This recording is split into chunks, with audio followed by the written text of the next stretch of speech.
Hello, everybody. Good evening. Namaskar. I'm Dr. Mukesh Parik and I'm live. Kindly join us for the next class on American drama. Join us.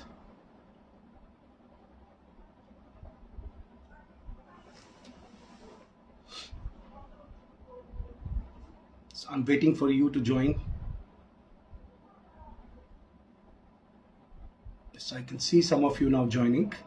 That's great. So let us begin the class. I hope you are ready with your notebooks and your pencils and pen. If you remember, in my last class, I was talking about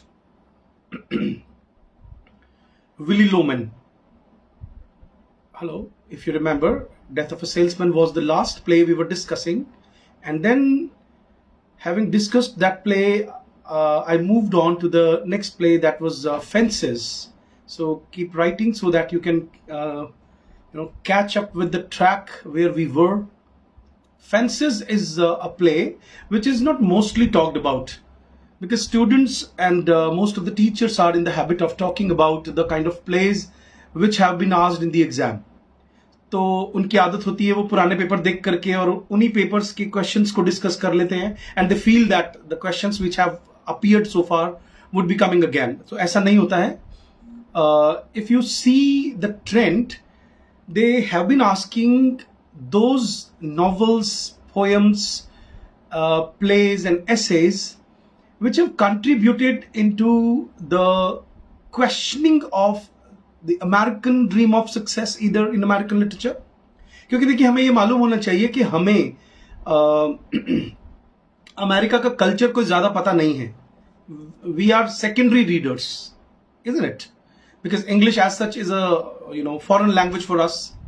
अगर हम लोग अपने आप से झूठ बोले कि नहीं ये हमारी फर्स्ट लैंग्वेज है या हमने इस पे पोस्ट ग्रेजुएशन किया है तो this has become our language, no, it's not possible. ये अपने आप से झूठ बोलना हो गया. Yes, but I do agree that it can become our intellectual और से लैंग्वेज ऑफ अवर इंटेलेक्ट. बौद्धिक स्तर की भाषा ये बन सकती है. जैसे मैं हूं कि सपने में मारवाड़ी में लेता हूं दर्द में भी मारवाड़ी निकलती है. Hindi I can communicate when I feel like सामने वाले को मेरी बात इंग्लिश में समझ में नहीं आएगी और इंग्लिश में मैं सोचने का काम करता हूं. तो in the same manner America का literature, because we have been discussing, अब मैं बस 1-2 दिन और अमेरिकन लिटरेचर डिस्कस करूंगा, उसके बाद हम लोग कल्चरल स्टडीज को डिस्कस करेंगे. एग्जाम तक हम बहुत इंपॉर्टेंट टॉपिक्स टच कर लेंगे और उनमें से आपको मैक्सिमम क्वेश्चंस एग्जाम में दिख जाएंगे. ठीक है, तो हमसे जुड़ते रहिए. ये लेक्चर मैं रात को 10 बजे फेसबुक पर लाइव देता हूं और इस बार मैंने प्लान किया है कि मैं एग्जाम के बाद भी रेगुलर लाइव आता रहूंगा. मैं बिल्कुल भी इस सीक्वेंस को नहीं तोड़ूंगा. उसके बहुत सारे कारण हैं. अब आगे बढ़ते हैं कि अमेरिका का कौन सा ऐसा ड्रामा है. एक तो ये तरीका हो सकता है कि जिसको पुलित्जर अवार्ड या टोनी अवार्ड मिला हो, पुलित्जर प्राइज और टोनी अवार्ड. एक तो हम वो वाला ड्रामा स्टडी कर ले या वो वाला नॉवल स्टडी कर ले, क्योंकि टोनी अवार्ड केवल ड्रामास को मिलता है. So because we have been studying only dramas for last 2-3 sessions, तो हम केवल ड्रामा की बात करेंगे. तो फेंसेस एक ऑगस्ट विल्सन का लिखा हुआ एक प्ले है, अमेरिकन प्ले राइट, लिख लीजिए ऑगस्ट विल्सन. ओके, और इसकी कहानी जो है वो 60s में सेट की हुई है. ठीक है, और इसको अफ्रीकन अमेरिकन, क्योंकि मैं जैसे कि already I have talked about कि अमेरिका की प्रॉब्लम्स क्या हो सकती है, अमेरिकन ड्रीम ऑफ सक्सेस के जो मिथ है उनको क्वेश्चन करना, अमेरिका में जो रेसिज्म है, जो रेशियल प्रेजुडिसेस हैं लोगों के, उनको क्वेश्चन करना, आइडेंटिटी को क्वेश्चन करना, अपनी रूट्स तलाश करना, क्योंकि वो ये क्वेश्चन पूछ रहे लगातार. या कि मटीरियलिज्म को, जैसे 20th सेंचुरी के पोस्ट वर्ल्ड वॉर जो नॉवेलिस्ट हैं और ड्रामेटिस्ट हैं, they have been questioning materialism. Okay, and over inclusiveness of America, कि कितना इंक्लूसिव है. और नॉवेल्स में फेमिनिज्म की थीम्स को भी डिस्कस किया जाता है, एक घुटन को डिस्कस किया जाता है. तो ड्रामास के अंदर ये जो पर्टिकुलर ड्रामा है फेंसेस, आप अंदाजा लगा सकते हो the meaning of the word fences means एक चार दीवारी सी बना देते हैं. तो the kind of examples the writer has given. August जो ऑगस्ट विल्सन का नाम लिख लीजिए, बहुत इंपॉर्टेंट राइटर हैं ये अमेरिकन ड्रामा में. इनका ये जो ड्रामा है फेंसिस, इसको पुलित्जर प्राइज 1987 में मिला हुआ है और टोनी अवार्ड भी मिला हुआ है. तो एक तो मैंने जो सेलेक्ट किए हैं ड्रामाज वो वाले किए हैं जिनको पुलित्जर प्राइज और टोनी अवार्ड्स मिले हुए हैं. So what I was discussing this particular drama, इसकी थीम लिख लीजिए. इसके अंदर आपको सिर्फ यही क्वेश्चन पूछा जाएगा कि आउट ऑफ द 4 ड्रामाज कौन सा वो ड्रामा है जिसके अंदर अमेरिका का जो रेशियल प्रेजुडिस है उसको द रेजिंग इन द सन जो मैं आपको डिस्कस कर रहा था द अदर डे. तो 2-3 ड्रामाज इस तरह के हैं जिनको पुलित्जर अवार्ड प्राइजेस मिले हुए हैं, जिसमें they have been asking questioning raising questions on the racial prejudices of America के. भले कॉन्स्टिट्यूशनली उन्होंने अपार्थीड को खत्म कर दिया है, लेकिन there still exist psychologically subconsciously a kind of apartheid. Apartheid word जिसको नहीं आता है वो लिख लीजिए. जो कलर डिस्क्रिमिनेशन होता है उसको हम लोग अपार्थीड बोलते हैं. ठीक है, अब फटाफट से आप लोग इस स्ट्रीम को शेयर कर दीजिए, फिर मैं अगले ड्रामा पे बढ़ता हूं. अब लिखिए the other day I was asking you, एक राइटर का नाम लिखिए. ये नेट में क्वेश्चन भी आया हुआ है आपको. लॉरेन हैंसबरी लिखिए, LORRAINE, लॉरेन हैंसबरी, HANSBERRY. लिख लिया. लॉरेन हैंसबरी एक बहुत ही फेमस ड्रामेटिस्ट हैं. हालांकि इनकी जो ड्रामा जो मैं डिस्कस करूंगा, रेजिन इन द सन. अब आपको ये क्वेश्चन आया हुआ है कि ये टाइटल का क्या मतलब है और ये कहां से लिया गया है. इस ड्रामा को लिया गया है लैंगस्टन ह्यूज की एक पोयम है, हार्लेम करके. लिखिए, एक और राइटर है लैंगस्टन ह्यूज. मैं डिस्कस नहीं कर पाऊंगा डिटेल में, and I think I won't be able to discuss in the poetry session also. So आप लोग इसको थोड़ा सा पढ़ लीजिए होमवर्क के तौर पे सभी स्टूडेंट्स.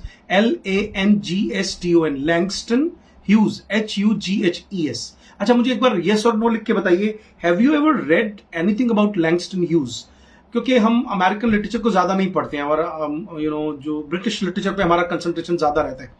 मैं इसको थोड़ा ज्यादा डिटेल में इसलिए पढ़ा रहा हूं क्योंकि मुझे ऐसा लगता है कि अब ब्रिटिश लिटरेचर और अमेरिकन लिटरेचर लगभग एक जैसा ही हो गया है. इंटरवुमनली they have been asking questions. ठीक है, आप नहीं कह सकते कि Walt Whitman and Emily Dickinson American हैं. हमें कहीं ना कहीं मालूम होना चाहिए कि हम इनको बिल्कुल ब्रिटिश ही मान के चल रहे हैं. इस तरह से इंग्लिश लिटरेचर में इनका दखल है, इनका इंक्लूजन इतना ज्यादा है दैट हाँ, तबस्सुम ने लिखा है कि she knows about Langston Hughes. Langston Hughes वो उनकी एक बहुत फेमस पोएम है, उसका नाम है हार्लेम. हार्लेम रेनेसा में आपको ऑलरेडी लिखा चुका हूं. ठीक है ना. तो उनकी जो हार्लेम पोएम है उसको अ ड्रीम डेफर्ड भी करके पुकारा जाता है. लिख लीजिए, Harlem poem is also known as a dream deferred, DEFERRED, a dream deferred. ठीक है, तो उन्होंने एक थोड़ा सा इंटरनेट में प्रॉब्लम है बच्चों, नेट कनेक्टिविटी में, क्योंकि मैं आज भी दिल्ली में ही हूं. मैं नहीं निकल पाया था कल लेट हो गया था, तो मैं अब कल निकलूंगा. ठीक है, तो यहाँ पे जो कनेक्टिविटी वो थोड़ी सी पुअर है. चलिए, सो 2-3 बार नाम बोलूंगा so that you people can listen it very carefully and at least आपको याद हो जाए, है ना. A raisin, RAISIN, raisin in the sun. ठीक है, ये लॉरेन हैंसबरी का ड्रामा है. टाइटल जो लैंगस्टन ह्यूज की फेमस पोएम है हार्लेम, जिसको अ ड्रीम डेफर्ड भी कहा जाता है, उससे लिया गया है. ठीक है, और वो जो लाइन है लैंगस्टन ह्यूज की, वो लाइन्स मैं पढ़ देता हूं. अच्छा, ठीक है, ये कह रहे हैं कि YouTube पर क्लास लिया करें. ठीक है, मैं YouTube पे भी क्लास ले लिया करूंगा. ओके, चलिए, व्हाट हैपेंस लिखिए, ये 2 लाइंस लिखिए जहां से ये टाइटल लिया गया है लैंगस्टन ह्यूज का, जिन्होंने पोएम लिखी थी हार्लेम 1951 में. मुझे YouTube पे बच्चे कहते हैं कि FB लाइट चलता है इसलिए FB पे क्लास लिया करो, इसीलिए मैं FB पे लेता हूं. What happens to a dream deferred? So you can understand it now that there has been an allusion to the dream of the black people of equality in America. Okay, so he has been referring to that dream in England, in America. What happens to a dream deferred? He's putting a question mark at the end. Does it dry up like a raisin in the sun? Raisin का मतलब आपको मालूम ही होगा, दाग को भी बोलते हैं, जो किशमिश टाइप की होती है। तो does it dry up like raisin in the sun? Langston Hughes 1951। तो ये इनकी पोएम की 2 लाइन से, जिसमें से क्वेश्चन ने आपको ऑलरेडी पूछ रखा है। ठीक है, अब इसकी जो कहानी है उसके अंदर क्या दिखाते हैं, इसको आपको अगर मैं शॉर्ट में समझाऊं तो एक फैमिली है जिसके अंदर 2 बच्चे हैं, बड़े बच्चे, एंड उनकी जो मदर है, उनके जो फादर की डेथ हो जाती है, और वो जो कुछ मनी उन फादर के नाम पे उनको मिलती है। तो मदर इज, अच्छा ये ब्लैक फैमिली है, ओके। तो मदर इज वेरी कीन कि जो बेटा है, नाम लिख लीजिए, एक वॉल्टर, हाँ ग्रास को भी बोलते हैं, वॉल्टर लिखिए, वॉल्टर एंड रुथ यंगर, इनके नाम लिख लीजिए, WALTER, Walter and Ruth younger, ये 2 हैं। ठीक है, तो वॉल्टर एंड यूथ यंगर है, और उनके जो बेटे हैं, देयर सन ट्रेविस, नाम लिख लीजिए TRAVIS, और जो मदर है उनका नाम है लीना। अब इसमें कहानी बहुत सिंपल है कि वो जो बेटा है वो चाहता है कि वो कुछ खुद का बिजनेस करे, लिकर का, शराब बेचने का, और मदर चाहती है कि पहले बच्चों की पढ़ाई पे ही कुछ खर्चा हो जाए और बाद में वो एक जगह घर ले लें। तो इसमें आपको एक क्वेश्चन पूछ सकते हैं, माइट बी लाइक, जो इंश्योरेंस का पैसा आता है वो कितना है, लिख लीजिए $10,000, लिख लीजिए $10,000। फिर क्या होता है कि उसमें से कुछ पैसा जो है वो अपने एक फ्रेंड को दे देता है, और वो फ्रेंड जो उस पैसे को खा जाता है एक तरह से, मतलब उनको वापस नहीं देता है। तो किस तरह से इनके जो ड्रीम्स हैं वो डेफर हो जाते हैं। एक तो ये थीम है, दूसरी है कि एक वाइट नेबरहुड में ये लोग घर लेते हैं। ठीक है, एक वाइट नेबरहुड में घर लेते हैं।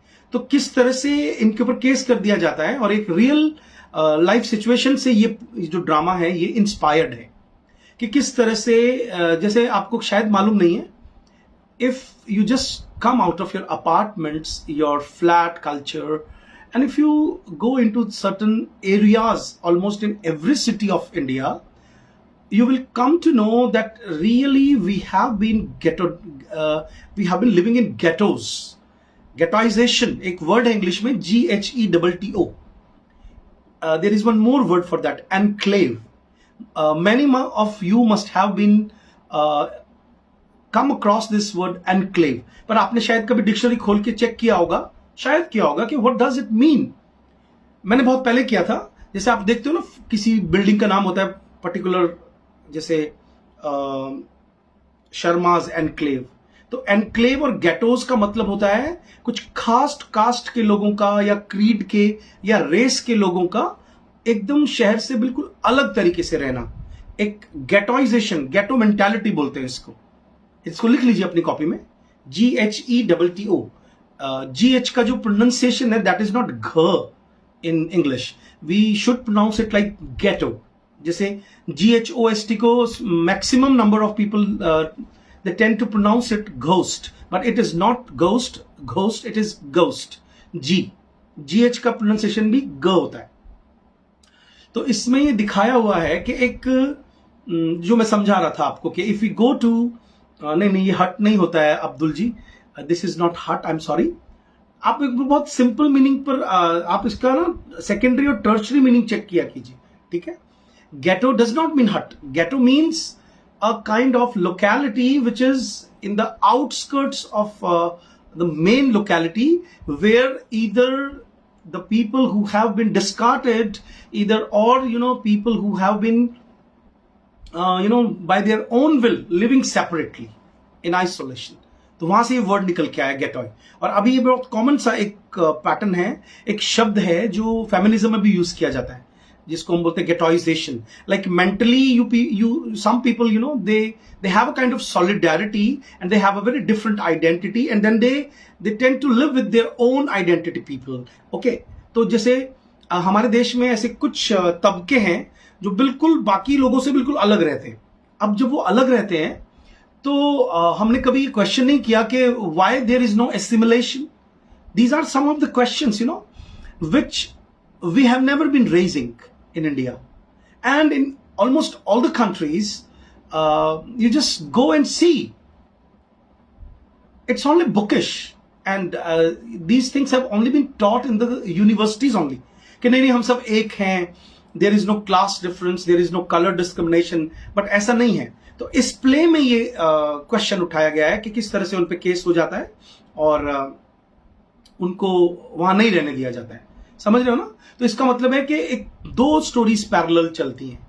एक स्टोरी में क्या दिखाया है, the shattering dreams, the dreams deferred, जो मैंने अभी आपको उसका पोएम का लाइन से बताया था कि the way they have been living in poverty. कभी कोशिश करना, आप लोगों को समझ में आ जाएगा कि अमेरिकन प्लेज पढ़ा रहा हूं, but I have been giving you examples from the Indian literature, and very sadly we don't have plays, we don't have. अगर आप उठा के देखेंगे तो केवल गिरीश कर्नाड या महेश दत्तानी ऐसे राइटर्स हैं दोस्त, पर महेश दत्तानी क्योंकि वो एक उनकी सेक्सुअलिटी थोड़ी डिफरेंट है, तो he has been somehow putting up the questions related to the identity of the third gender, either third gender or feminism, आपने नोटिस किया होगा। और एक प्ले उन्होंने लिखा था final solutions, where he has been questioning the supposed secularism of India. तो वो बाबरी मस्जिद के डिमोलिशन के ऊपर उन्होंने उस प्ले को लिखा, और कुछ उतना हालांकि उसको अवार्ड मिला है, लेकिन उसके अंदर जब आप पढ़ोगे तो आपको लगेगा कि काफी सरफेस लेवल पे ये चीजें लिखी गई हैं। इसके अलावा there are many other themes जो या तो चेतन भगत थोड़ा बहुत एड्रेस करते हैं, जो आपको एकदम दिखेगा नहीं, बिकॉज इट हैपन्स। आर के नारायण जब लिखा करते थे तो हम लोग उनको सोचते थे कि मुझे मेरे बुजुर्ग टीचर्स ने बताया था कि जब वो लोग आर के नारायण जब पब्लिश हुए थे तो उनको काफी लोगों ने सीरियसली नहीं लिया। वो ग्रैहम ग्रीन ने जब उनका प्रेफेस लिखा, जब उनको वेस्टर्न वर्ल्ड ने एक्सेप्ट किया, then we also accepted. In the same manner there are certain writers who have been raising certain issues in India, जिसमें सेक्युलरिज्म का एक बहुत बड़ा इशू है, पॉलिटिक्स का एक बहुत बड़ा इशू है, रिलीजन का एक बहुत बड़ा इशू है, एजुकेशन एंड अनएम्प्लॉयमेंट का issue, but we have not been raising these issues in our dramas, चाहे वो हिंदी ड्रामा हो चाहे वो इंग्लिश ड्रामा हो। अब हिंदी लिटरेचर मेरा सब्जेक्ट नहीं है तो आई डोंट नो, माइट भी उसमें लिखा जा रहा होगा, बट अभी क्वेश्चन करते हैं कि अमेरिकन लिटरेचर में ये जो प्ले हम डिस्कस कर रहे हैं, रेजिंग इन द सन, ये किस लेवल पे अमेरिकन प्रॉब्लम्स को एड्रेस करता है। तो मैंने आपको इसके कैरेक्टर्स के नाम लिखवा दिए हैं। इसके अंदर से एक इंपॉर्टेंट क्वेश्चन बनता है अमाउंट का, वो भी मैंने आपको लिखवा दिया, आप इसकी समरी पढ़िएगा डिटेल में, ठीक है। उसके बाद चलते हैं एक और important, suppose I ask you one question that what can be the burning questions of America, because जब somebody one who writes in literature on the issues of a particular country, तो आपको मालूम होगा कि वो उनके ज्वलंत मुद्दे रहे होंगे, है ना। तो अमेरिका का एक मुद्दा ये भी है, and that is the issue of sexuality, ठीक है। तो एक प्ले का नाम लिखिए, नेक्स्ट प्ले फेंसिस के, हमने एक फेंसिस को हल्का सा स्टडी कर लिया, नाम लिख लिया क्योंकि उस पर ज्यादा क्वेश्चन नहीं बनता है।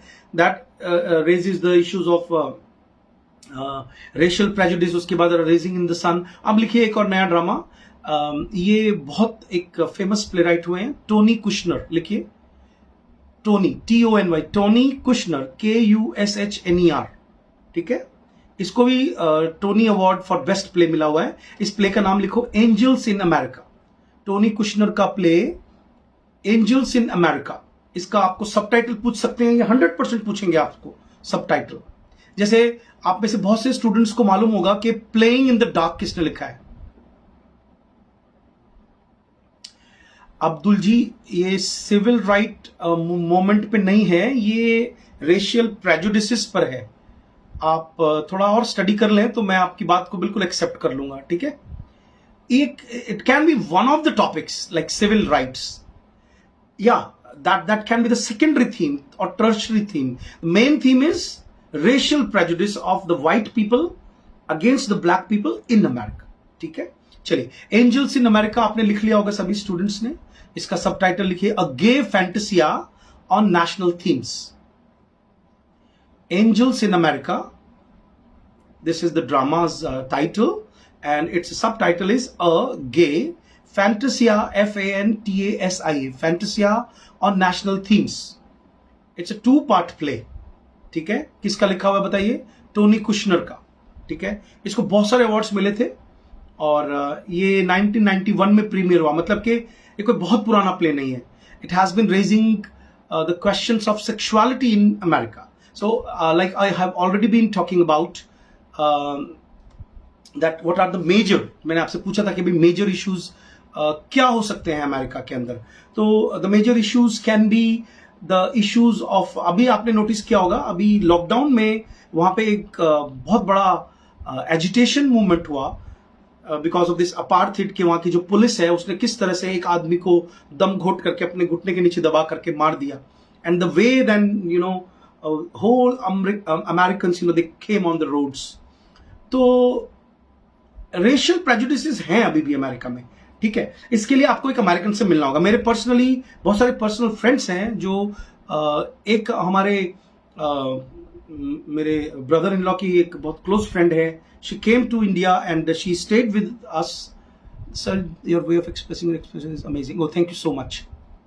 Adil Manzoor ji thank you so much. चलिए आगे बढ़ते हैं. So what I was talking about, मैं आपसे बता रहा था कि अमेरिका के क्या इश्यूज है. अच्छा, मुझे कहीं लगता है कि I think issues of America are also issues of India. आप में से कई स्टूडेंट है जो इसको यस बोलेंगे and might be like many of you would say no, that is a different country, that is a developed country and their issues must be different. It's not like that. I have a first-hand experience of talking to the American people. They are very, very close friends of mine, and in family, very close family, people keep going to America and coming back. And I came to know that the same things are there. आम आदमी का same problem है वहां जो India में है. एक तो गवर्नमेंट्स का जो पॉलिटिकल एटीट्यूड है आम जनता के प्रति, उसके खिलाफ है वहां के लोग. फेमिनिज्म का भी प्रॉब्लम वहां पर है. आपको लगता होगा कि हाँ, एक प्रॉब्लम वहां पे डिफरेंट है जो अभी इंडिया में आने वाली है कुछ सालों बाद, एंड दैट इज एक तो शूटिंग बहुत होती है वहां पे. शूटिंग मतलब कहीं भी फायरिंग हो जाती है स्कूलों के बाहर.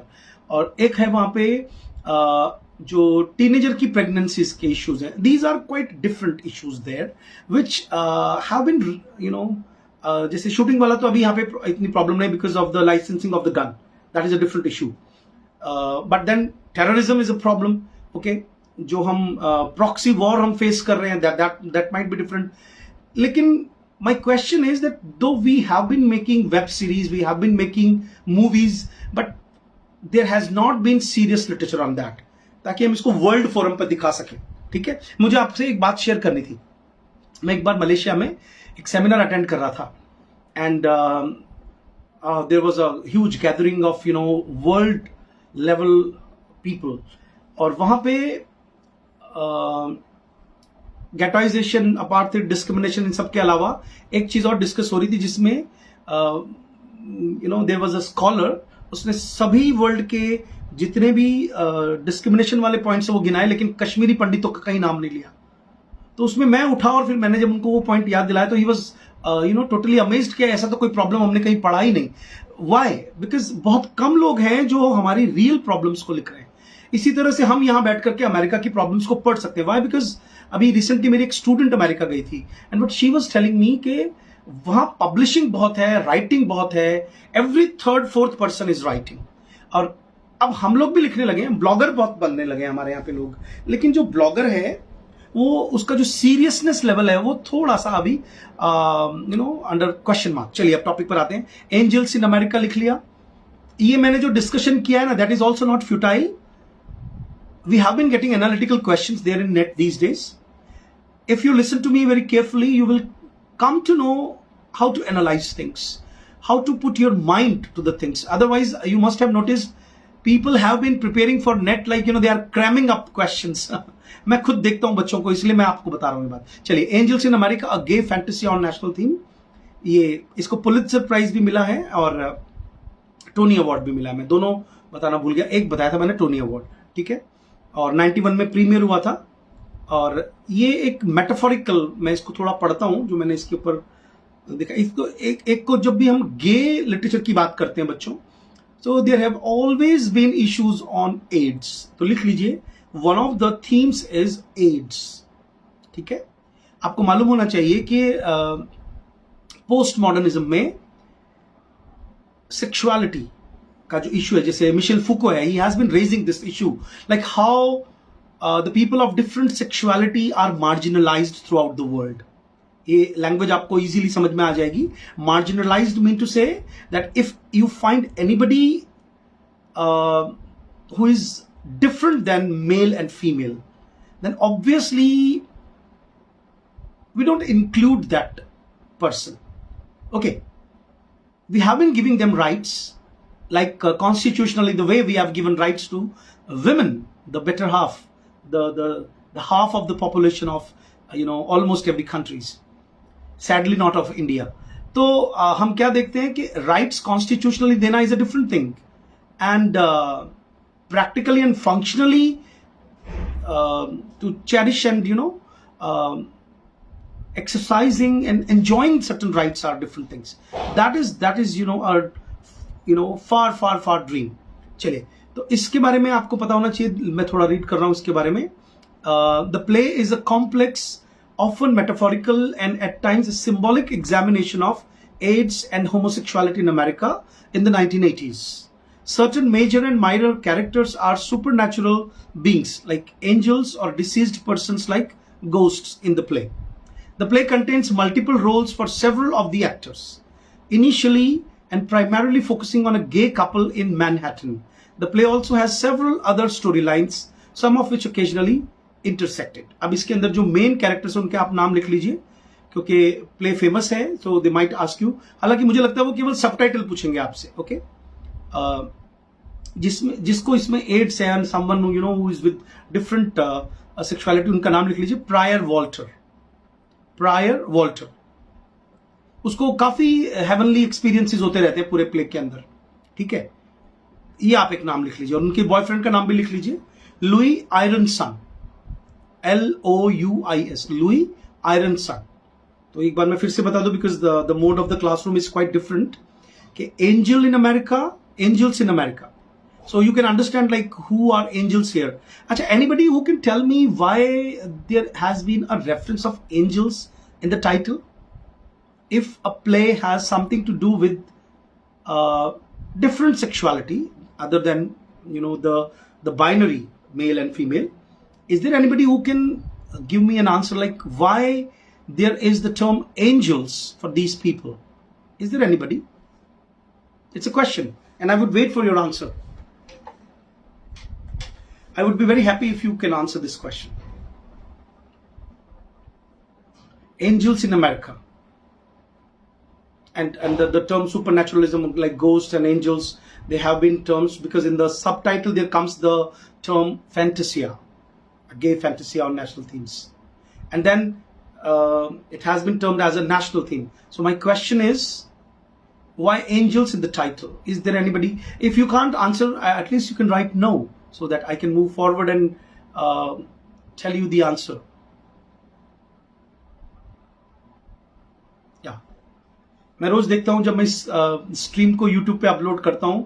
ऑब्वियसली 3-4 दिनों में 500 के आसपास स्टूडेंट्स इसको देख लेते हैं. सीरियस स्टूडेंट्स हैं हमारे, और but nobody writes answers. Nobody. I almost in every stream I ask questions, but they feel like this is not to be answered. You can attend it like you are attending a class. Angels are not attributed to any sex. Yes. Tabassum, you have hit the bullseye. That's great. Because gays are, yes, gender neutral. Sanchari Das has also answered correctly. Because angels here, because not normal, no. Soumyadeep, your answer is supernatural is equal to gay. No, it's not like that. Other two answers were right. देखिए, आपको मालूम होना चाहिए कि जो Christian haven है उसमें जो एंजल्स है ना, they don't have any sex. Okay, they are beyond sex, neither male nor female. तो ये आप कभी भी नोटिस कीजिएगा, the way they have been. Sir, it reminds me of the scarlet letter A for adulterous. No, Adil Manzoor ji, this is not the correct answer. मैं answer दे रहा हूं करेक्ट आपको, and I am very happy that you are answering the question, you all, whether right और wrong. If you are communicating, then it means we are crossing the barriers of these virtual classes. I'm so happy. Angels का मतलब लिख लीजिए कि देखिए, हमारे यहां पर एक कॉन्सेप्ट है अर्धनारीश्वर का. ठीक है, और जितने भी मैं थोड़ा सा एक्स्ट्रा बता देता हूं, क्योंकि नहीं बताऊंगा तो आपको सोचना कैसे आएगा। आप में से कई स्टूडेंट्स ने विष्णु भगवान की मूर्ति देखी है किसी न किसी मंदिर में। Have you ever watched Vishnu भगवान? लॉर्ड विष्णु का कोई स्टैचू आपने देखा है? आइडॉल देखा है, स्टैचू नहीं बोलते, आई एम सॉरी। आपने कभी नोटिस किया है दैट उनकी चेस्ट पे कोई बाल नहीं दिखा रखे हैं, and the way he stands in a very feminine posture, उनके हाथों की उंगलियां बड़ी तीखी तीखी है, इस तरह से वो आशीर्वाद अभय मुद्रा में होते हैं, हाथ में कमल पकड़ रखा है, the face is like a woman, isn't it, devoid of masculinity. तो आप जब सभी रिलीजन्स को आपने डैन ब्राउन का नॉवल पढ़ा है क्या? वो मुझे नाम भूल रहा है, डा विंची कोड। अगर आपने वो नॉवल नहीं पढ़ा तो भी आप ये बात नहीं समझ सकते, क्योंकि जब आप उस नॉवल को पढ़ोगे, और नॉवल को ही पढ़ने के लिए कह रहा हूं, I am not asking you to watch the movie please. Novel पढ़ोगे तो there comes the concept of two stars, one is vertical star and another one is the inverted one. So the vertical star means male and the inverted star is female. And then that the concept of Christian star comes. And in the same manner, if you have seen the lingam worship, जिसको phallus worship बोलते हैं, एक शिव जी का, शंकर भगवान का लिंग होता है, उसके नीचे एक आपने देखा होगा कि जिसको हम आप ध्यान से देखिएगा, वो वजाइना की शेप होती है, लेकिन एक्चुअल में इसका मतलब बताऊं क्या है? इसका मतलब है mail and female symbol, productivity. और दो तरह की एनर्जीज होती हैं, हॉरिजॉन्टल एंड वर्टिकल, उनका आइकॉनिक रूप है वो। तो पूरे वर्ल्ड में चले जाइए, हेवन में, क्रिश्चियनिटी में दिखा रखा है that there is only God, the masculine power, okay, but he works through the angels which are neutral, gender neutral. तो मतलब, और हमारे यहां पे देखिए, अगर आपको ज्यादा नॉलेज नहीं तो मैं हल्का सा, मैं आई एम सॉरी, मैं आपका टाइम ले रहा हूं, मैं थोड़ा एक्स्ट्रा समझाने बैठ रहा हूं। नेट की क्लास को इतना ज्यादा समझाने की जरूरत तो नहीं होती है, आप कहो तो मैं समझा दूं, थोड़ा सा फास्ट यस लिख दोगे तो मैं समझा दूंगा, नहीं तो मैं इस बात को यहीं खत्म करके अगले ड्रामा पे बढ़ जाऊंगा।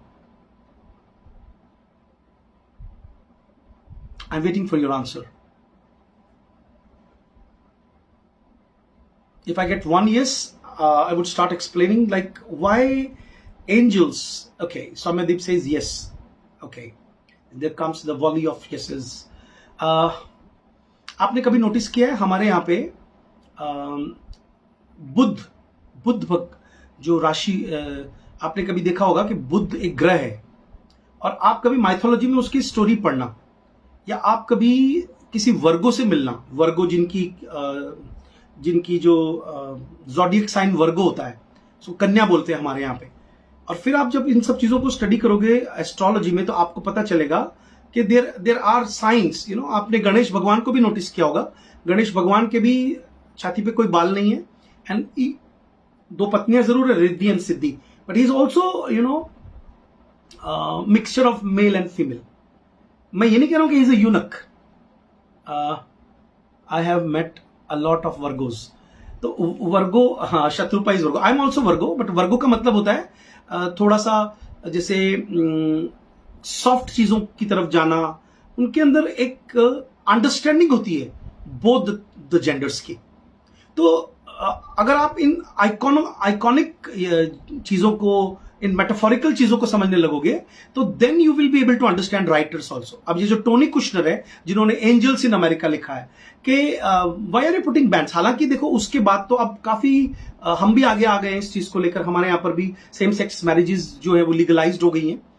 सो what I am trying to convey that angels, the word in the title is very very creative, plus it shows a deep understanding of human behavior and human psyche and human conscious and subconscious mind.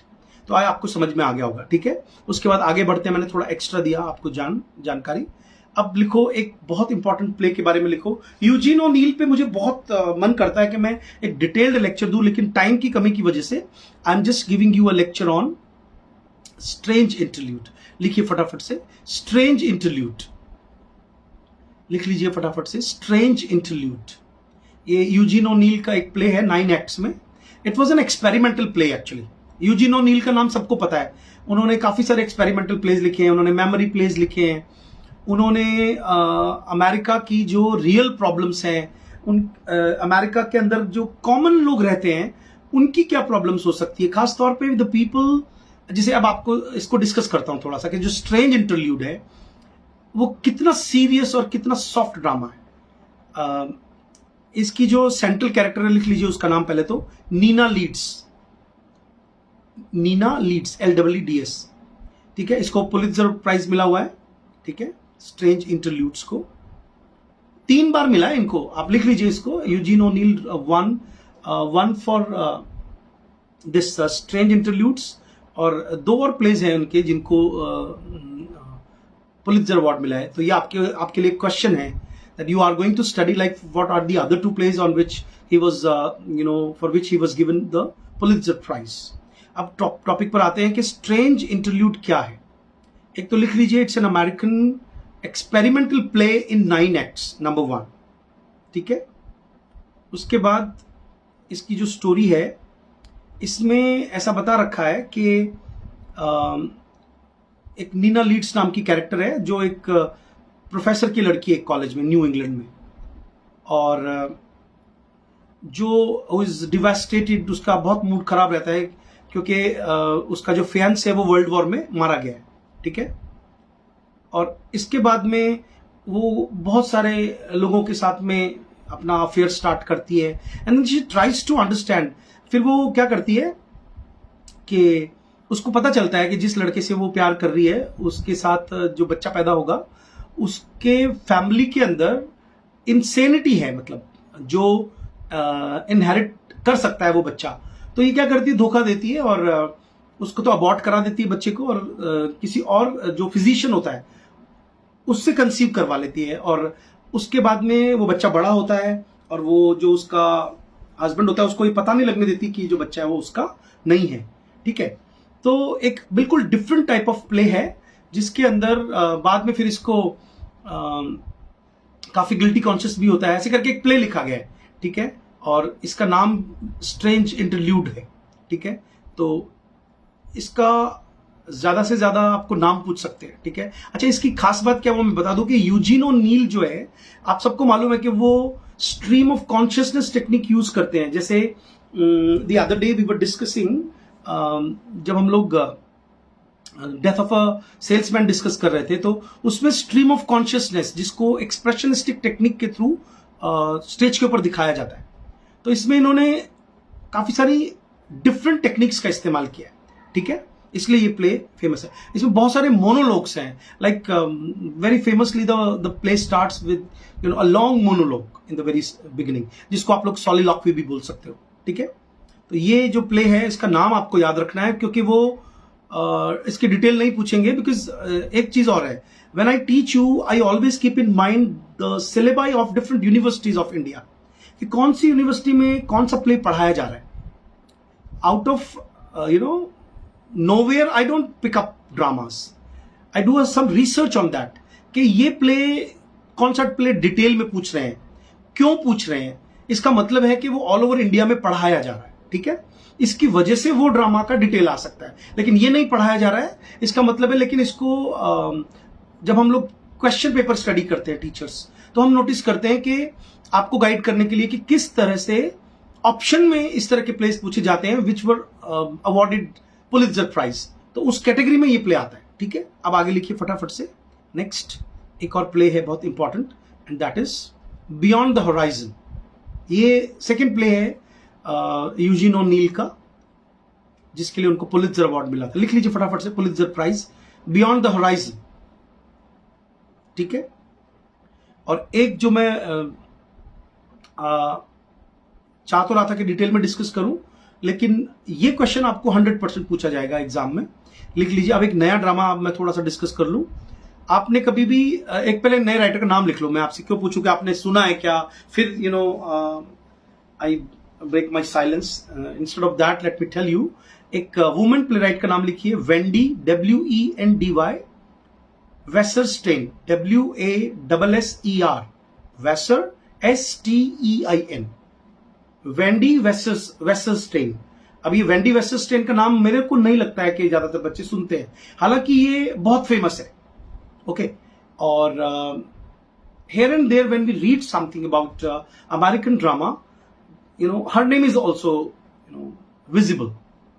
फटाफट से मुझे बताइए, आपने Wendy वेस्टरस्टेन का नाम सुना है कि नहीं सुना है? पहले हम आर्थर मिलर का नाम सुनते हैं, यूजीन ओनील का नाम सुनते हैं, एडवर्ड एल्बी का नाम सुनते हैं बहुत ज्यादा जब ड्रामास की बात आती है।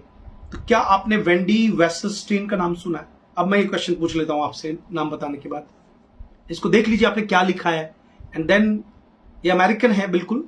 हाँ, ऐसा भी क्वेश्चन पूछ सकते हैं कि इन 4 में से कौन सी अमेरिकन ड्रामेटिस्ट है। या वेंडी वेस्टरस्टेन क्यों फेमस है? इन्होंने आइडेंटिटी, फेमिनिज्म और इस तरह के मुद्दे उठाए अपने ड्रामास के अंदर। So earlier I was telling you in the starting of the stream that is also one of the problems of America. ठीक है, अच्छा, अब इनका जो सबसे फेमस ड्रामा है, ड्रामा तो इन्होंने 3-4 लिखे, लिख लीजिए, आपका होमवर्क है। You need to write the 2-3 major dramas written by Wendy Westerstein. लिख लीजिए फटाफट से, this is your homework. And इनका जो सबसे फेमस ड्रामा जिनको मोस्टली एंथोलॉजाइज किया जाता है या स्टडी कराया जाता है वो है the Heidi chronicles, HEIDI, Heidi, the Heidi chronicles. Right down, the Heidi chronicles. 1988 में प्ले पब्लिश हुआ। ठीक है, पुलित्जर प्राइज मिला इस ड्रामा को। ठीक है, ये उनका बेस्ट नोन प्ले है। That can also be the reason like why I picked up this one only. Okay, और पता है आपको, जब ये ड्रामा परफॉर्म कराया जाता था तो 90 to 95% जो हॉल से वो भरे रहते थे, कोई जाता नहीं था बाहर निकल करके। इसमें देखो, अमेरिका की एक प्रॉब्लम है जो अब धीरे धीरे इंडिया में भी आने वाली है, आ भी गई है काफी हद तक, कि when you teach your girls, then some of the girls feel a crisis of identity. They feel a need like should they be always assisted by the male members of the family, husband, brother, father, or even they have their education which must have given them that analytical mind, that power that can make them choose their own choices. Okay, I hope you can understand my point. In my career of teaching of last 20 years, I have rejected 3 to 4 times certain girl students because they were married, and instead they talked to me regarding their classes. They brought their husbands and their husbands were talking on their behalf. And I was surprised, like why it is happening. I was a bit compassionate also. Many times, I tried to understand their situation also, because as I have always mentioned in my classes, whether offline or online, that I have opted for this profession. I have not been running my own classes because I did not get any job. I left my job in the college, and then I opened my institute many years back, and then मेरी इच्छा से मैं ये काम कर रहा हूँ। तो मुझे ऐसा लगता है sometimes, like if a girl is educated, married, then why she doesn't have the guts that she can come and she can talk, she can pay the fee? Why is always like the other male member of their family? ये बात जिस दिन आपको समझ में आएगी कि क्योंकि मैं प्रैक्टिकली फंक्शनली चीजों को महसूस करता हूँ। मैंने अपनी लाइफ में अपनी गाइड भी इसी तरह से चुनी। Like I found like if someone is really exercising the ideas which she has been teaching, तो बड़ी मुश्किल हो जाती कई बार। हालांकि it's not practically possible all the times, लेकिन फिर भी, because I am also a father of 2 girls and one is now in college, one of my daughters, and मुझे हमेशा से ये अजीब लगता है कि मैं कभी बात नहीं करूंगा। तुमको पढ़ा लिखा दिया है, तुम बात करो, कोई प्रॉब्लम आती है उसको हैंडल करो, we are in the back. But you must have notice this. अच्छा, यस तो लिखो, मुझे पता चले कि तुम मेरी बात सुन रहे हो, तुम लोग एग्री कर रहे हो, डिसएग्री कर रहे हो, कुछ पता चले मुझे कि मैं वेंडी जो हमारी जो ड्रामेटिस्ट है वेस्टरस्टेन की बात कर रहा हूँ, जिनका द हेदी क्रॉनिकल्स मैं पढ़ाने जा रहा हूँ आपको, और ये क्या इश्यूज रेज करती हैं अमेरिकन कल्चर में 60s to 80s जो पेट्रियार्की, यस पेट्रियार्की नहीं, but girls even don't try, they don't convince their parents.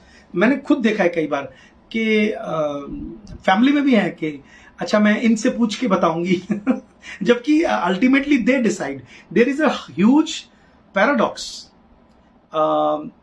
मेरे घर में मेरी मदर की चलती है, बट मेल डोमिनेशन सोसाइटी, ये आप लोग बिना सोचे समझे लिख रहे हो, आप बिना सोचे समझे लिख रहे हो। I feel that this is less patriarchy, this is less patriarchy and more of befooling the person in front of us, where even the girls themselves are propagating a kind of hegemony. Hegemony आपको समझ में एक term है जिसको समझने के लिए आपको थोड़ा टाइम लग सकता है। मतलब हमने जानबूझ करके अपने आप को ऐसा मान लिया है कि नहीं, शायद पापा को लेके जाऊंगी ना तो सामने वाला मेरे से तमीज से बात करेगा। शायद उनको खुद को ये बात मालूम नहीं है कि ऐसा नहीं है, बट ठीक है, हर जगह पेट्रियार्की नहीं है तो हर जगह पर इगैलिटेरियनिज्म भी नहीं है। इगैलिटेरियनिज्म का मतलब होता है equality, like I am a highly qualified person so I can value a girl her decisions, but there might be some people those who want to make some undue advantages. तो कई बच्चे बोलना चाह रहे होंगे लेकिन नहीं बोल पा रहे होंगे, लेकिन that can also be the situation. I think because of that we are experiencing paradoxical situation. चलिए अब टॉपिक पर आते हैं कि इस प्ले का अब मैंने आपको भूमिका बांध दी है, मतलब कि मैंने आपको बता दिया कि इस प्ले में वो क्या डिपिक्ट करने की कोशिश कर रही है। ठीक है, इसके अंदर लिखो फेमिनिज्म का इश्यू है, ठीक है, और ये एक डिफरेंट किस्म की वॉइस रेज करती हैं। लिखो आइडेंटिटी का इश्यू, ठीक है, एक आइडेंटिटी का इश्यू ये रेज करती हैं कि भाई और ये इनका जो प्ले है मुझे लगता है ये थर्ड वेव फेमिनिज्म की तरफ ले जाता है। थर्ड वेव फेमिनिज्म में क्या होता है दैट मेजर राइट्स तो औरतों को मिल गए, लाइक राइट टू वोट मिल गया जैसे, लेकिन प्रेगनेंसी टर्मिनेट करनी है। Now husband has to decide it और wife has to decide it. कौन डिसाइड करेगा इसको? ठीक है, इस तरह के क्वेश्चन इन्होंने डिस्कस किए। अच्छा, फिर इनके प्लेज में इनकी खास बात क्या है कि she has a touch of humour, like she quips very lightly through humor all the American situations, जिसमें जैसे अभी हम बातचीत कर रहे थे कि लेकिन हमारे एनालिसिस तो काफी डीप चले जाएंगे because you are being taught by a person who is already PhD, a trained one, कि मैं साइकोलॉजी को बहुत डीपर एनालिसिस करके बता सकता हूं कि अच्छा जो सामने वाला इंसान है वो ये वाली बात क्यों बोल रहा है। फिर मैं एक्सक्यूज कर देता हूं उसको, क्योंकि मुझे मालूम है कि मैं एनालिसिस करने के लिए ट्रेंड हूं बट सामने वाला ट्रेंड नहीं है, तो उसको एक्सक्यूज नहीं करूंगा तो उसका नुकसान हो जाएगा बेचारे का, है ना। तो मैं बताना क्या चाह रहा हूं कि एक बहुत ही बिग फिगर है, ठीक है, ये जिनका हम लोग अभी प्ले पढ़ रहे हैं। चलिए आगे बढ़ते हैं। और एक बात और बता दूं आपको कि that she was influenced by, लिख लीजिए, ये एंटन चेकव से काफी इन्फ्लुएंस्ड थी। एंटन चेकव, आपने एंटन चेकव का नाम सुना होगा, रशियन प्ले राइट है ना, जिन्होंने the cherry orchard and uncle Vanya लिखा है। अगर आपको नाम याद नहीं तो आप अब लिख लो फटाफट से कि शी वॉज इन्फ्लुएंस्ड बाय। और अगर हम थिएटर की बात करें तो थिएटर में एंटन चेकव जो है वो शॉर्ट स्टोरी में और थिएटर में काफी फेमस है। लिख लीजिए, अंकल वान्या। मैं अचानक से डाइग्रेस करके आपको दो नाम इसलिए लिखवा रहा हूं because these two plays have constantly been asked in the NET exam. ये हमारे रशिया के एक राइटर हैं, he was a story writer also, short story writer, and he was a dramatist also, ठीक है। तो वेस्टरस्टेन जो हमारी राइटर है, वेंडी वेस्टरस्टेन, वो इनके प्ले से काफी इन्फ्लुएंस थी, उनको स्टडी किया था उन्होंने, ठीक है। Uncle cherries, sorry, the cherry orchard and uncle Vanya, इनसे ये इंस्पायर्ड थी, ठीक है। और एक दो प्लेज और लिख लो इनके। एक है अनकॉमन विमेन एंड अदर्स, ये इनका, this is another name of his of her one of the dramas, ठीक है। अनकॉमन विमेन एंड अदर्स, ये एक और फेमस ड्रामा है। बाकी तो द हेदी क्रॉनिकल्स, अच्छा ये हेदी क्रॉनिकल्स ही क्यों फेमस है, क्योंकि इससे पहले जो और ड्रामास लिखे हैं, there she has been studying identities and issues of women, by showing 3-4 women characters. But this particular drama is famous because she has shown only one character. ठीक है, और उसके बाद टाइम होता जा रहा है. एक इनका प्ले और लिख लो, हेदी क्रॉनिकल्स के बाद एक प्ले और लिख लो, the sisters Rosensweig. The sisters Rosensweig, ROSENSWEIG, क्योंकि वो ऑप्शन में पूछ सकते हैं आपको क्वेश्चन. ठीक है, उसके बाद आ जाइए, जितना टाइम है उसमें एक दो चीजें और देख लेते हैं. हालांकि मेरा पूरा मन था आपको पढ़ाने का कि मैं आपको आज पढ़ाता. Who is afraid of Virginia Woolf. फटाफट लिखते जाओ. एक और राइटर हुई हैं Marsha Norman, woman writer. Next writer पे आ गए हम लोग, मार्शा नॉर्मन. ठीक है, मार्शा नॉर्मन. उनका एक प्ले बहुत फेमस है, नाइट मदर. नाइट का एन कैपिटल नहीं लिखना है. There is some stylistic changes in the spelling. Night is with small letter and mother is with capital letter. ठीक है, और इन्होंने एक लिब्रेटो भी लिखा था. बच्चों, कुछ स्टूडेंट्स को कुछ टर्म्स नहीं आती होंगी, सो डोंट गेट कंफ्यूज्ड. उसको लिख लो टर्म को, उसको थोड़ा स्टडी कर लेना, then you will be in tune with us. एक जैसे आपको मालूम होना चाहिए कि एक बार क्वेश्चन आया था नेट में कि एमएच एब्रम्स ने कौन सा लिब्रेटो लिखा था. नहीं, एमएच एब्रम नहीं, EM फोस्टर. लिख लो फटाफट से. लिब्रेटो एक वर्ड लिखो पहले तो, LIBRETTO, लिब्रेटो. फटाफट से लिख लो. One is like libretto. What is libretto? That is another question for you. Second is what I'm talking about, Marsha Norman, whose Night Mother is one of the famous plays because this play was also awarded this Pulitzer Prize. Okay. And apart from that, जो colour purple मैंने आपको नाम लिखवाया था ना एक बार, if you remember, colour purple. चलिए बताइए, if you are attending the classes regularly, what is the color purple? बताओ. एलिस वॉकर का एक नॉवल है भाई, जो अपार्थाइड की थीम पर भी है, फेमिनिज्म, वुमनिज्म का कॉन्सेप्ट इसमें से निकल के आता है. तो उसका लिब्रेटो लिखा था इन्होंने. लिब्रेटो क्या होता है? एक म्यूजिकल कॉम्पोजिशन होती है, ड्रामा टाइप का. ठीक है, उसको लिब्रेटो बोलते हैं. तो मार्शा नॉर्मन का नाम आ सकता है कि कलर पर्पल पे मान लीजिए उन्होंने कैरेक्टर का क्वेश्चन नहीं पूछा. ठीक है, उन्होंने थीम का क्वेश्चन नहीं पूछा, but because it has been a cult novel now, तो हो सकता है वो उस पर ये क्वेश्चन पूछे कि भाई उसका लिब्रेटो किसने लिखा, मार्शा नॉर्मन ने. ठीक है, उसके बाद में अब आ जाइए एडवर्ड एल्बी. एडवर्ड एल्बी का पूरा नाम है एडवर्ड फ्रैंकलिन एल्बी थर्ड. ये पूरा नाम है इनका, Edward Franklin Elby third. Third को ऐसे लिखना है रोमन में. ठीक है, इनके 3-4 ड्रामास बहुत फेमस है. एक तो है द जू स्टोरी. आप इस ड्रामा को पढ़ोगे ना तो आपको एक बार में समझ में नहीं आएगा, क्योंकि एक टिपिकल अमेरिकन प्ले है. Typical American play in the sense, when I say typical American, typical Canadian, typical Indian, so materialism ने लेकिन अब typical American problem को global problem बना दिया है. आप में से कई बच्चे मेरी बात समझ रहे होंगे ना. The way we have been living our life under capitalism, कैसी लाइफ जी रहे हैं हम लोग? काफी ज्यादा आइसोलेटेड होते जा रहे हैं, गैजेट ओरिएंटेड होते जा रहे हैं, बाहर का खाना हम बहुत खाने लगे हैं, फैमिलीज ब्रेकअप हो रही हैं. ठीक है, और इंडिविजुअलिज्म बढ़ रहा है, इजंट इट? तो ये सब जो चीजें हैं, और हम अपनी सेक्सुअलिटी को लेकर के एक्सपेरिमेंट, आज की जो यूथ है, जो अल्ट्रा मॉडर्न यूथ है, आप उसको देखिए. आज की यूथ को they want to become YouTuber, bloggers. सुन के मुझे थोड़ा सा अजीब लगता है, because I am still in Delhi. One of my nieces, but she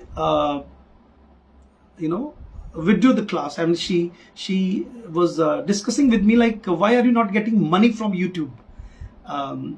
Why your channel is not growing? Because I think every Tom, Dick and Harry around me these days is a YouTuber, and I'm surprised like what they're doing on YouTube. तो मुझे I felt bit suffocated, और मैंने आज उनको एक छोटा सा lecture दिया. मैंने कहा तुम लोग पढ़ाई में ध्यान दो, और मनी कमाने के लिए you ultimately have to contribute to the society with this YouTube. Why are you, छोटे छोटे बच्चे, you will be surprised. 8th के, एक तो शायद 6th में है, you will be surprised. She has her own YouTube channel, And then she was lecturing me like, yes, we would get money out of this channel and all.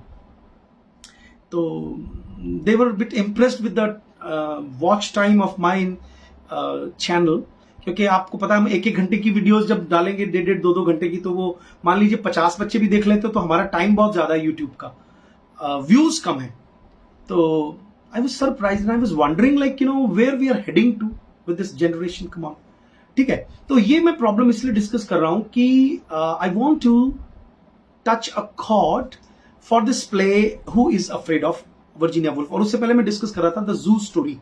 तो जो जू story में 2 लड़के बैठे हैं, एक अपने घर जाना चाहता है, एक बहुत आइसोलेटेड फील कर रहा है, किस तरह से वो उसको हिट करता है. आप इसको पढ़िएगा प्ले को.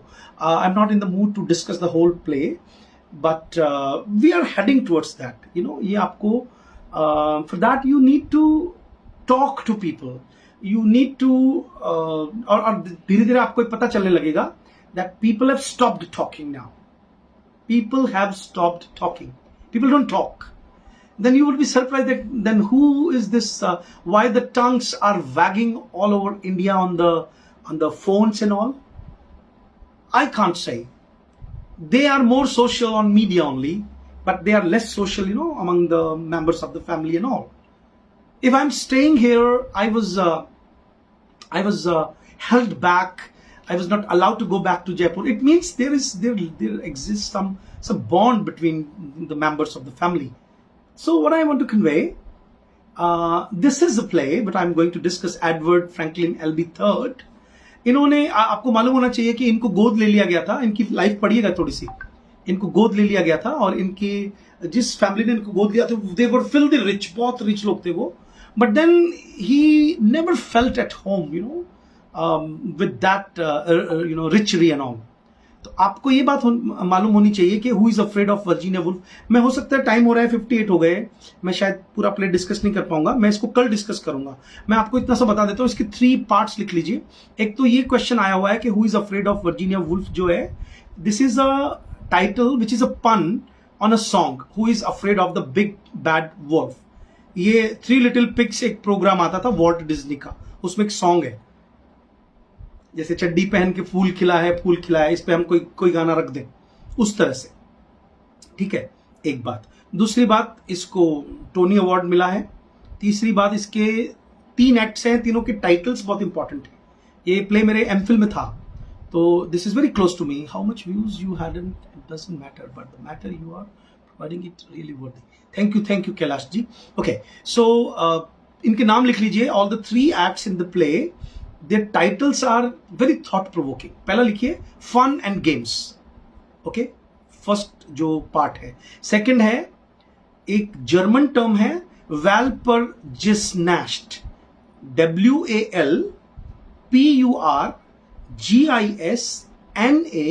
WALPURGISNACHT, वाल्परजिस्नाश्ट. इसका मतलब होता है the annual meeting of witches. Okay, ये मैं कल समझाऊंगा आपको पूरा प्ले डिटेल में, आप पढ़ के रखना, बहुत अच्छा लगेगा आपको.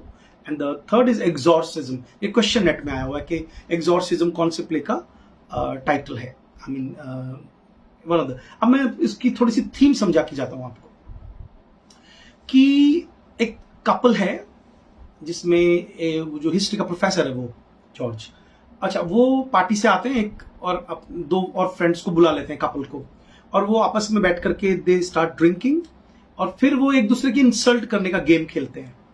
और फिर धीरे धीरे उनकी इंसल्ट जो है वो काफी ज्यादा इंक्रीज हो जाती है. और लास्ट में हमें ये पता चलता है कि एक्चुअल में हस्बैंड अपनी वाइफ से बदला लेता है ये कह करके कि अपना जो बेटा है वो सड़क एक्सीडेंट में मारा गया है, और वो कोलैप्स हो जाती है, बेहोश हो जाती है वाइफ. फिर वो जाती है तो वो कहती है कि तुम्हें ये रूल नहीं तोड़ना चाहिए था. मतलब हमें बाद में पता चलता है कि उनके बच्चा है ही नहीं, वो फिक्शन है उनके दिमाग की, वो एक गेम खेल रहे हैं right from the beginning. Just after their marriage they came to know that they are infertile. तो इनफर्टिलिटी की थीम कपल में नहीं दिखाई गई है, इसका सिंबॉलिक सिग्निफिकेंस है. That is the whole America is infertile. अब आप उसको कैसे, इनफर्टाइल को बिल्कुल भी लिटरल सेंस में नहीं समझना है. दूसरी बात, प्लेइंग गेम्स तो आपने इंग्लिश प्लेज में भी देखा होगा कि 50s and angry young man का जो कॉन्सेप्ट है, उसमें जब प्लेज लिखे गए थे तो उसमें हस्बैंड वाइफ स्क्विरल्स का ये गेम्स खेलते हैं, ठीक है। तीसरा कि पूरा का पूरा जो अमेरिका है उसके अंदर मैरिज के कॉन्सेप्ट के ऊपर एक क्वेश्चन मार्क लगाया है। तो ये जो प्ले है who is afraid of Virginia wolf, ये क्वेश्चन लास्ट में पूछा जाता है और उसके अंदर जो उसकी वाइफ मार्था है वो ये आंसर देती है कि भाई I am George, I am afraid of Virginia wolf. तो मैं इसको कल डिटेल में समझाऊंगा कि ये प्ले क्या है, क्या इसमें रियलिटी और इल्यूजन को कैसे डिस्कस किया गया है, इसमें इम्पोर्टेंसी का कितना डीप मीनिंग है, ठीक है। सोसाइटी की जो एक्सपेक्टेशंस है उनका क्या कॉन्सेप्ट है, these are also American things, ठीक है। कि कोई सक्सेसफुल हो जाता है तो हम दूसरे लोगों को ऐसा लगता है कि सक्सेस एक पैरामीटर है and ultimately we have to become successful. So the writer has put a question mark on the concept of success, ठीक है। कि सक्सेस क्या है? सक्सेस एक मेंटल एटीट्यूड है कि आप अपनी लाइफ को जीना ही भूल जाते हो सक्सेस प्राप्त करने के चक्कर में, ठीक है। So this play all about 11:02 हो रहे हैं। That's it for today. Thank you very much. नमस्कार।